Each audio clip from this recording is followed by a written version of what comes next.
মাদক বিরোধী বক্তৃতা দেয়, আমার পাশে দিয়ে বসে 90% এটা ওইটা খায়, আমি কেমনে মাদকের বিরুদ্ধে বক্তৃতা দিই?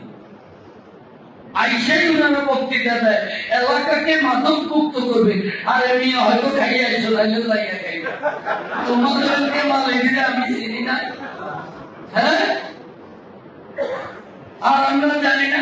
হ্যাঁ, আমি এই জন্য আপনি যখন শিক্ষিত হবেন, আপনি যখন বিবেকবান হবেন, তখন আপনি এদেরকে ধরতে পারবেন। আপনি এখন ধরতে পারবেন প্রিন্সিপাল সাহেব তো আপনার ওলাও তো খায়, আপনি আলাদা করতে আইছেন, হেডমাস্টার সাহেব খায়, কোথায় কিনে কিটা করো, আমি যেটা করে আপনার হুদয়িটা করে।